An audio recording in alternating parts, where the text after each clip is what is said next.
Hello dear students, इस video में हम मित्रता के बारे में पढ़ेंगे। बच्चों, आप सभी को पता है मित्रता मतलब दोस्ती, कि हम सबके दोस्त होते हैं और दोस्ती का हमारे जीवन में क्या महत्व होता है। एक सच्चा दोस्त हमारे लिए बहुत ज़रूरी होता है क्योंकि वो कदम कदम पे हमारा साथ देता है और हमें बुरी संगति से बचाता है। तो बच्चों, इस लेसन में हम मित्रता के बारे में पढ़ेंगे कि मित्रता का हमारे जीवन में क्या महत्व है। तो जब कोई युवा पुरुष अपने घर के बाहर निकलता है और बाहरी दुनिया में अपनी स्थिति जमाता है, अपनी पोजीशन जमाता है, तो सबसे पहली मुश्किल उसके सामने क्या आती है कि उसे कैसा मित्र चुनना है। उसको मित्र चुनने में, अपना दोस्त किसको बनाए, इस बात में उसको सबसे बड़ी दिक्कत होती है। तो यदि उसकी स्थिति बिल्कुल एकांत मतलब एकदम शांत और निराली नहीं रहती, तो उसकी जान पहचान के लोग धड़ाधड़ बढ़ते जाते हैं। मतलब अगर कोई व्यक्ति एकदम अपने आप में रिजर्व टाइप का होता है, एकदम अकेले रहना पसंद करता है, तो क्या होता है कि ज़्यादा ऐसा नहीं होता, तो ज़्यादातर लोग उसके दोस्त बन जाते हैं और थोड़े ही दिनों में कुछ लोगों से उसका हेल मेल हो जाता है, मतलब कि मेल जोल हो जाता है। तो यही मेल जोल बढ़ते बढ़ते मित्रता का रूप में बदल जाता है। तो मित्रों के जो हमें चुनाव करना है, वो मित्रों के चुनाव की उपयुक्तता पर उसके जीवन की सफलता निर्भर हो जाती है कि किस तरह के मित्र उसने अपने लिए चुने हैं। क्योंकि बच्चों, अच्छे मित्र अगर हम चुनते हैं, जिनकी संगति अच्छे दोस्तों की होगी, तो हमारे जीवन में अच्छा ही होगा। और अगर हमें किसी वजह से हमारे बुरे लोग हमारे दोस्त बन जाते हैं, तो उसका असर हमारी ज़िंदगी पर भी पड़ता है। तो क्योंकि संगति का गुप्त प्रभाव, संगति मतलब जिनके साथ हम रहते हैं, जैसे लोगों के साथ हम रहते हैं, तो अगर हमारी जो जीवन की सफलता है वो इस बात पर निर्भर कर जाती है कि हमारे मित्र जो हैं, जिनके साथ हम रहते हैं, वो किस संगति के हैं, किस तरह के हैं। तो उससे हमारे आचरण पर बहुत ज़्यादा असर पड़ता है। हम लोग से समय में प्रवेश करके अपना कार्य प्रारंभ कर देते हैं। मतलब समय में प्रवेश करके मतलब धीरे धीरे हम अपना काम करने लगते हैं और हमारा जो चित्त होता है, मन जो होता है, वो एकदम कोमल होता है और हर तरह के संस्कार को वो ग्रहण करने योग्य रहता है। मतलब अगर अच्छी कोई बातें सिखाएगा तो अच्छी सीख लेगा और कोई बुरी बात सिखाएगा तो बुरी सीख लेगा। तो हमारे जो भाव है, हमारी जो फीलिंग्स हैं, वो अपरिमार्जित और हमारी प्रवृत्ति अपरिपक्व होती है। मतलब हम मैच्योर नहीं होते हैं। तो हम लोग कच्ची मिट्टी की मूर्ति के समान होते हैं कि जिस तरह से जो कुम्हार होता है वो कच्ची मिट्टी के बर्तन बनाता है, अपनी हाथ से उसको आकार देता रहता है।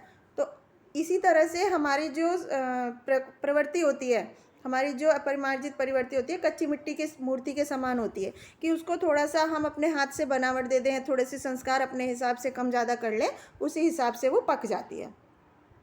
उसी तरह से वो ढालें, चाहे वो उसको राक्षस बनाए या देवता बनाए। मतलब जिस तरह के संस्कार हम चाहें उस तरह के अपने अंदर डाल सकते हैं। तो हमारी जो परिचय है, हमारी जो पर्सनैलिटी है, वो उसी तरह का हमारा चरित्र बन जाता है। तो ऐसे लोगों का साथ हमारे लिए बुरा होता है जो हमसे अधिक दृढ़ संकल्प के होते हैं, क्योंकि हमें उनकी हर बात बिना किसी अपोजिशन के, विरोध के माननी पड़ती है। और यदि ऐसे लोगों के साथ रहना और भी बुरा होता है जो हमारी ही बात को ऊपर रखते रहते हैं, मतलब हमेशा हमारी ही बात को सही बताते रहते हैं। क्योंकि ऐसी स्थिति में ना तो हमारे ऊपर कोई नियंत्रण होता, मतलब कंट्रोल होता, और ना ही हमारे लिए कोई सहारा होता। तो दोनों ही स्थितियों में जिस बात का डर होता है उसका पता युवकों को प्राय बहुत कम रहता है। कि मतलब या तो हमारे दोस्त ऐसे अगर हैं कि वो बिना किसी विरोध के, जो हमने कहा उसी को सही बताते रहते हैं, तो वो भी हमारे लिए नुकसानदायक होता है। और यदि हमारे दोस्त ऐसे हैं कि जो हमसे ज़्यादा दृढ़ संकल्प के हैं, मतलब अपनी बात को हमेशा सही बताते रहते हैं, तो वो भी हमारे लिए नुकसानदायक हैं। तो यदि हम विवेक से काम लें, मतलब सूझबूझ से, समझदारी से काम लें, तो इस चीज़ का डर नहीं रहता। क्योंकि युवा पुरुष जो होता है वो विवेक से कम काम लेता है। जैसे कैसे आश्चर्य की बात है कि लोग एक घोड़ा लेते हैं तो उसके 100 गुण दोष को देख करके लेते हैं, पर यदि किसी को मित्र बनाने में उसके पहले के आचरण के और स्वभाव आदि का कुछ भी विचार नहीं करते और उस पर कोई भी अनुसंधान नहीं करते, मतलब उस पर उसके लिए सोचते नहीं जरा भी कि हम कैसे व्यक्ति को दोस्त बना रहे हैं, उसका पिछला व्यवहार कैसा है, उसका आचरण कैसा है, वो सब उसमें सब बातें अच्छी मानकर उस पर पूरा विश्वास कर लेते हैं। कि जैसे उसका चेहरा हंसमुख है, बातचीत का ढंग है, थोड़ी चतुराई या साहस है, तो यही 2-4 बातें किसी में देखकर लोग उसकी चपेट में आ जाते हैं, उसे फटाफट अपना दोस्त बना लेते हैं। लोग ये नहीं सोचते कि उसका उद्देश्य, मैत्री का उद्देश्य क्या है, दोस्ती का पर्पस क्या है, क्या जीवन के व्यवहार में उसका कुछ मूल्य भी है। तो यह बात हमें नहीं सूझती कि ऐसा साधन है जिससे आत्म शिक्षा का कार्य बहुत ही ज़्यादा आसान हो जाता है। मतलब हम जो करने जा रहे हैं वो बहुत आसान हो जाता है। एक पुराने विद्वान का वचन है, कहावत है कि एक विश्वास पात्र मित्र, मतलब जिस पे हम विश्वास कर सकते हैं, ऐसा मित्र हमारी बहुत ज़्यादा रक्षा करता है। जिसे ऐसा दोस्त मिल जाए उसे समझना चाहिए कि उसे खजाना मिल गया। तो विश्वास पात्र मित्र का मतलब क्या होता है कि जिस दोस्त पर हम विश्वास कर सकते हैं वो हमारे जीवन में एक दवाई के समान होता है। जो हमें अपने मित्रों से ये आशा रखनी चाहिए, उम्मीद रखनी चाहिए कि वे उत्तम संस्कारों से, मतलब अपने अच्छे से अच्छे संस्कारों से हमें मजबूत करेंगे, हमारे कमियों से हमें बचाएंगे और हमारे सत्य, पवित्रता और मर्यादा के प्रेम को पुष्ट करेंगे, मतलब उसे मजबूत करेंगे। तो जब हम किसी बुरे रास्ते पर पैर रखेंगे तो वो हमें सचेत करेंगे, अलर्ट करेंगे। और जब हम हतोत्साहित होंगे, मतलब निराशावान हो जाएंगे, तो वो हमें उत्साहित करेंगे, हमें हिम्मत देंगे। तो इसका मतलब ये है कि हमें उत्तमता पूर्वक मतलब सबसे अच्छा जीवन बिताने के लिए हर समय से वो हमें सहायता देंगे। तो सच्ची दोस्ती में क्या होता है बच्चों, उत्तम वैद्य किसी निपुणता और परख होती है। जो सच्ची दोस्ती होती है उसमें जैसे एक अच्छा वैद्य जो होता है, डॉक्टर होता है, वो तुरंत देखते ही बता देता है कि इसको क्या परेशानी है, ये किस तरह से ठीक होगा। इसी तरह से जो सच्ची दोस्ती होती है उसमें एक अच्छे वैद्य जैसा गुण होता है। अच्छी से अच्छी माता का सा धैर्य और कोमलता होती है, मतलब वो उसमें बहुत ज़्यादा हिम्मत होती है और कोमलता होती है। ऐसे ही जो दोस्ती करने का प्रयत्न हर एक व्यक्ति को करना चाहिए कि जो एकदम अच्छा दोस्त हो, जो उसे हर मुसीबतों से बचाए, जिसमें कि उत्तम वैद्य किसी निपुणता हो। तो छात्रावस्था में, मतलब जब हम स्टूडेंट होते हैं, विद्यार्थी होते हैं, स्कूल में पढ़ रहे होते हैं, तो सब बच्चों पर दोस्ती की धुन सवार रहती है। सब बच्चों को दोस्ती की धुन सवार रहती है ना, कि हमारा भी दोस्त है, हमारा भी दोस्त है। तो दोस्ती जो है वो उसके मन में उमड़ पड़ती है। तो पीछे के जो स्नेह बंधन होते हैं, जो उनको प्यार से बांधे रखते हैं, उनमें ना तो उतनी उमंग रहती और ना ही इतनी खिन्नता मतलब उनसे अलग होने की भावना। तो बचपन की जो दोस्ती होती है उसमें वो मग्न करने वाला आनंद होता है, खुशी होती है, जो कि हृदय को भेदने वाली ईर्ष्या और खिन्नता होती है। तो बचपन की जो दोस्ती होती है ना बच्चों, वो इस तरह की होती है कि जिसमें हमारे मन को खुशी मिलती है कि हाँ हमारा दोस्त है, हम उससे कोई भी बात कर सकते हैं। तो हमें इसमें क्या होती है, जलन नहीं होती। तो कैसी मधुरता और कैसी अनुरक्ति होती है, कैसे हमारे अंदर विश्वास होता है, हृदय में कैसे कैसे भाव निकलते हैं कि वर्तमान जैसे मतलब हर तरफ खुशी खुशी दिखाई पड़ती है।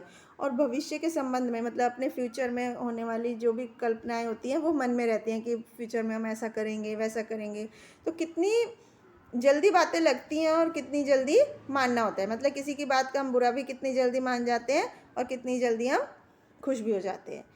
तो सहपाठी और मित्रता, सहपाठी मतलब बच्चों, जो बच्चे हमारे साथ पढ़ते हैं उनको हम सहपाठी बोलते हैं। और उनकी दोस्ती, तो इस बारे में हमारे मन में कितनी सारी उथल पुथल भरी हुई होती है, किंतु जिस प्रकार युवा पुरुष की मित्रता स्कूल के बच्चे की मित्रता से दृढ़, शांत और गंभीर होती है। मतलब एक बड़ा आदमी जब दोस्त बनाता है तो उसकी स्कूल के बालक जैसी मित्रता नहीं होती, वो उससे ज़्यादा मजबूत होती है, शांत होती है और गंभीर होती है।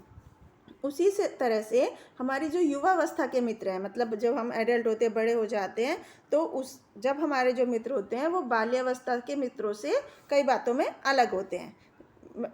लेखक समझते हैं कि मित्र चाहते हुए बहुत से लोग मित्र के आदर्श की कल्पना मन में करते होंगे कि मित्र मतलब जैसे बहुत से लोगों को लगता होगा कि हमें ऐसा मित्र चाहिए कि एक आदर्श मित्र, आइडियल मित्र चाहिए, फ्रेंड चाहिए जिसमें सब कुछ अच्छे गुण हो। तो इस कल्पित आदर्श से, मतलब इस कल्पना से, इस इमेजिनेशन से वो हमारे काम जीवन के झंझटों में चलता नहीं। तो सुंदर प्रतिभा मतलब टैलेंट, मन भावनी चाल और स्वच्छंद प्रवृत्ति मतलब आज़ादी, यही दो चार बातें देखकर हम मित्रता की जाती है, दोस्ती करते हैं। तो जीवन संग्राम में साथ देने वाले मित्रों में इनमें से कुछ अधिक बातें होनी चाहिए कि जो हमारे जीवन में हमारे साथ खड़े रहें, हमें हिम्मत बंधाएं। उन दोस्तों में इससे भी ज़्यादा कुछ बातें होनी चाहिए। जैसे मित्र केवल उसे नहीं कहते बच्चों जिसके गुणों की तो हम तारीफ कर रहे हैं और जिससे हम स्नेह ना कर सकें, मतलब जिससे हम प्यार ना कर सकें। तो जिससे अपने छोटे मोटे काम ही हम निकालते जाएं और भीतर ही भीतर, अंदर ही अंदर उससे नफरत करते रहें। मित्र जो होते हैं वो सच्चे पथ प्रदर्शक के समान होना चाहिए, मतलब हमें सच्चा मित्र होना चाहिए जो हमें सही रास्ता दिखाए, जिस पर हम पूरा विश्वास कर सकें। मित्र जो होता है, दोस्त जो होता है, वो एक भाई के समान होना चाहिए, जिससे हम अपना प्रीति पात्र बना सकें। प्रीति पात्र मतलब उससे हम प्रेम कर सकें, उससे लगाव रख सकें। तो हमारे और हमारे मित्र के बीच में एक सच्ची अनुभूति होनी चाहिए, ऐसी सहानुभूति होनी चाहिए, ऐसी सिंपैथी होनी चाहिए कि जिससे एक का लाभ हानि को दूसरा अपना समझे। मतलब एक का अगर फ़ायदा नुकसान हो रहा है तो दूसरा उसे अपना फ़ायदा नुकसान समझे। दोस्ती के लिए ज़रूरी नहीं है कि दो मित्र एक ही तरह का कार्य करते हों या एक ही तरह के इंटरेस्ट वाले हों। प्रवृत्ति और आचरण की समानता भी आवश्यक और ज़रूरी नहीं है कि मतलब एक ही तरह के लोग दोनों पसंद करने वाले हो, ऐसा भी ज़रूरी नहीं है। दो अलग अलग तरह के लोग में भी बराबर प्रेम और मित्रता रहती है। तो राम धीर और शांत प्रवृत्ति के थे। राम जो थे, भगवान राम जो थे, वो धैर्य थे, उनमें शांत स्वभाव था। और लक्ष्मण जो थे वो एकदम उग्र और उद्दंड स्वभाव के थे। पर दोनों भाइयों में कितना ज़्यादा प्रेम था, उन दोनों की दोस्ती भी खूब निभी। ये कोई बात नहीं है कि एक ही स्वभाव और रुचि के लोग ही मित्र हो सकते हैं। समाज में अलग अलग चीज़ों को देखकर लोग एक दूसरे की तरफ अट्रैक्ट हो जाते हैं, आकर्षित हो जाते हैं कि जो गुण हम में नहीं है वो हम चाहते हैं कि हमें कोई ऐसा दोस्त मिले जिसमें वो सब गुण हो जो हम में नहीं है। तो चिताशील मनुष्य प्रफुल्लित चित्त के साथ ढूंढता है।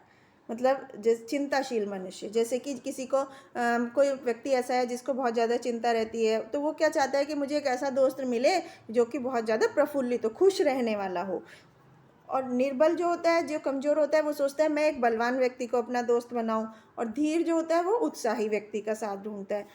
तो उच्च आकांक्षा वाला चंद्रगुप्त युक्ति और उपाय के लिए चाणक्य का मुँह ताकता था। मतलब बच्चों, बड़ी बड़ी आकांक्षा मतलब इच्छाएं, बहुत बड़ी बड़ी इच्छाएं थी जिसकी वो राजा चंद्रगुप्त जो थे वो क्या करते थे। चाणक्य बहुत कूटनीति वाले थे, बहुत दिमागदार थे।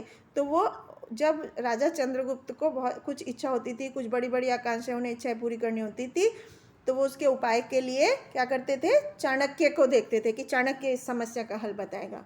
तो नीति और विशारद अकबर मन बहलाने के लिए बीरबल की ओर देखता था। अकबर जो थे वो बीरबल की तरफ देखते थे, क्योंकि बीरबल और अकबर की कहानियाँ आपने सुनी होंगी कि बीरबल बहुत ही चतुर था, बुद्धिमान था, और वो अपनी बुद्धिमानी के बल पर बहुत सारी समस्याओं का हल निकाल लेता था।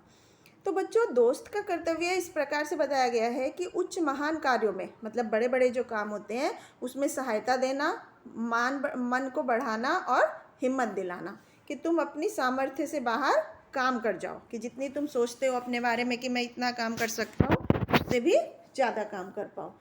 तो यह कर्तव्य उसी से पूरा होता है, काम उसी से पूरा होता है जो कि दृढ़ चित्त और सत्य संकल्प के होते हैं। मतलब दृढ़ चित्त मतलब जिनको मन में विश्वास होता है और जो अपने काम का एकदम संकल्प लेते हैं। तो इससे हमें ऐसे ही दोस्तों की खोज में रहना चाहिए जिनमें हमसे अधिक आत्मबल हो, जिनमें हमसे ज़्यादा हिम्मत हो। तो हमें उनका पल्ला उसी तरह से पकड़ लेना चाहिए जिस तरह से सुग्रीव ने राम का पल्ला पकड़ा था। मतलब उनके साथ साथ ही रहना चाहिए जिस तरह से सुग्रीव भगवान राम के साथ रहे थे। तो मित्र हो तो प्रतिष्ठित और शुद्ध हृदय के हो, मतलब साफ मन के दोस्त होने चाहिए। मृदुल और पुरुषार्थी हो, शिष्ट और सत्यनिष्ठ हो, मतलब अच्छे आचरण वाले हों, सच बोलने वाले हों, जिससे हम उनके ऊपर भरोसा करके छोड़ सकें, उन पर भरोसा कर सकें और उन पर विश्वास कर सकें कि उनसे हमें किसी प्रकार का धोखा ना मिले।